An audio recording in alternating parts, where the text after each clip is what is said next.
ప్రక్రియలు జరిగేదైతే లేదండి. Right right right. పూజిత గారు నమస్కారం అండి. నమస్తే అండి. అసలు దీన్ని ఏమనుకోవాలి, అసలు మొత్తం మీద వర్షిని మానసిక స్థితి కావచ్చు, లేకపోతే రాధిక మానసిక స్థితి కావచ్చు, అసలు వీటిని చూస్తే మనం ఏమనుకోవాలి? ఎందుకంటే దాదాపు 30 ఏళ్ళు వచ్చినా కూడా చాలా మందికి పెళ్లి కావట్లేదు. అలాంటిది ఒక అఘోరి తోటి పోవడం దీనికి అసలు కారణాలు ఏమేమిటి అంటారు? చూసుకున్నట్లయితే బేసికలీ అమ్మాయిలకండి novelty effect or quirky effect అంటాం. అంటే వీళ్ళకి నార్మల్ గా ఉన్న వాళ్ళకంటే కొంచెం వెరైటీగా ఉన్న వాళ్ళు, plus social standards or social norms అంటాం. అంటే సమాజంలో ఇది తప్పు, ఇది ఒప్పు, ఇట్లా బట్టలు వేసుకోవాలి, ఇట్లా ఉండాలి, ఇలా మాట్లాడాలి అనే స్టాండర్డ్స్ కి యాంటీగా ఎవరు ఉంటారో కొంతమంది విమెన్ వాళ్ళు ఇలాంటి వాళ్ళకి అట్రాక్ట్ అవుతా ఉంటారన్నమాట.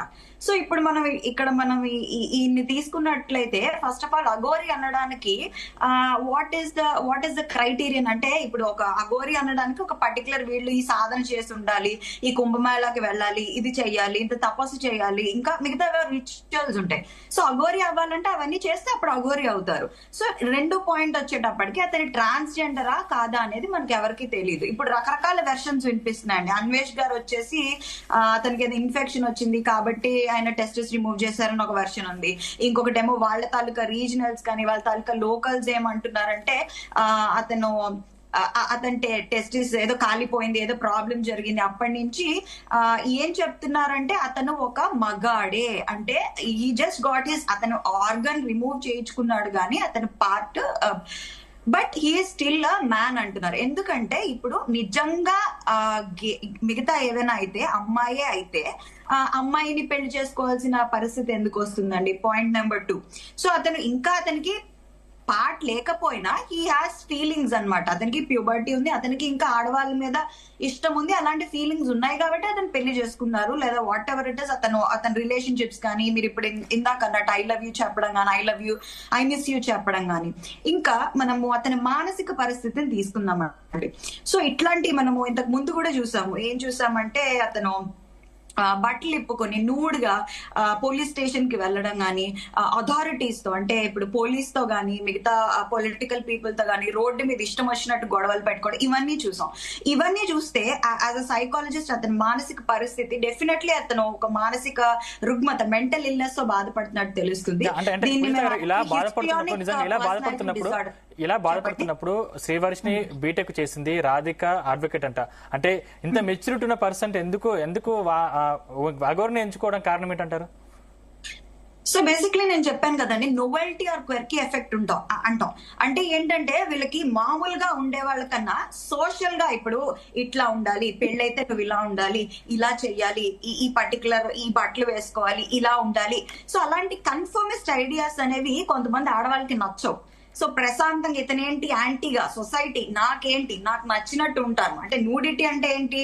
హీఈస్ టెల్లింగ్ ద వరల్డ్, అతని ప్రపంచానికి చాటి చెప్తున్నాడు నాకంటూ కొన్ని వాల్యూస్ ఉన్నాయి, నేను ఒక రెబెలియస్ పర్సన్. సో దీన్నే మేము సైకాలజీలో హిస్ట్రియానిక్ పర్సనాలిటీ డిజార్డర్ అంటాం. హెచ్పిడి ఉన్న వాళ్ళు హిస్ట్రియానిక్ పర్సనాలిటీ డిజార్డర్ ట్రేట్స్ ఇవన్నీ కూడా. నూడ్ గా ఉండడం కానీ, అతను మీరు చూసినట్లయితే రుద్రాక్షలు కొన్నిసార్లు వేసుకుంటాడు, ఒకసారి ఒక హెయిర్ స్టైల్, ఇంకొకసారి ఇంతకు ముందు అతని ఫోటోలు చూస్తే గడ్డం ఒక కలరు, జుట్టు ఒక కలరు. ఇదంతా ఏంటంటే హెచ్పిడి హిస్ట్రానిక్ పర్సనాలిటీ ఉన్న వాళ్ళు ఏంటంటే వాళ్ళకి వ్యాలిడేషన్ కావాలి. ఇప్పుడు ఆడవాళ్ళు అనుకున్నారా లేదా ఇంకెవరైనా అనుకున్నారా, వీళ్ళకి విపరీతమైన వ్యాలిడేషన్ కానీ, పొగడ్డం కానీ, అటెన్షన్ సీకింగ్ కానీ, అథారిటీస్ ని క్వశ్చన్ చేయడం కానీ, అదే త్రోవలో ఇలా అమ్మాయి కానీ వాళ్ళ చదువు పక్కన పెట్టండి, ఇప్పుడు బేసిక్ న్యాచురల్ హ్యూమన్ ఇన్స్టింక్ట్స్ ఉంటాయి కొన్ని, ఇష్టము ప్రేమ అనేవి ప్రతి వాళ్ళకి జరుగుతాయి. అది మన చదువుతోని దీంతోని ఇచ్చేయడం. సో ఈ హిస్ట్రియానిక్ పర్సనాలిటీ డిజార్డర్ అని చెప్పి ఇది cluster B type of disorders లో వస్తాయి. సో వీళ్ళకి ఇలాంటి వాళ్ళకి డెఫినెట్లీ వాళ్ళు ఏదైనా మానసిక రుగ్మతతో బాధపడుతున్నారని డెఫినెట్లీ తెలుస్తుంది. అయితే ఎన్పిడి కావచ్చు లేదా బిపిడి కావచ్చు, నార్సిసిస్టిక్ పర్సనాలిటీ కానీ లేదా బార్డర్ లైన్ పర్సనాలిటీ కానీ బాధపడవచ్చు. డెఫినెట్లీ అతనికి సైకలాజికల్ అసెస్మెంట్ చేయించాలండి. అండ్ మీరు అడిగిన క్వశ్చన్ కి అయితే మాత్రం ఈ ఆడవాళ్ళలో బేసిక్లీ అట్రాక్షన్ అలాంటి వాళ్ళ పట్ల ఉంటుంది.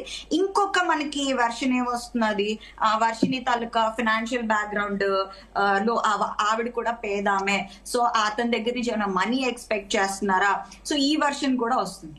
So novelty effect, quirky effect, in general women అలా ఇష్టపడతారు కొంతమంది విమెన్. రైట్. హరిశ్చంద్ర నమస్కారం అండి. నమస్తే అండి. అంటే మొత్తం మీద మంచి కుటుంబం, ఆస్తి పాస్తి ఉన్నా కూడా అసలు ఎవరికి చాలా మందికి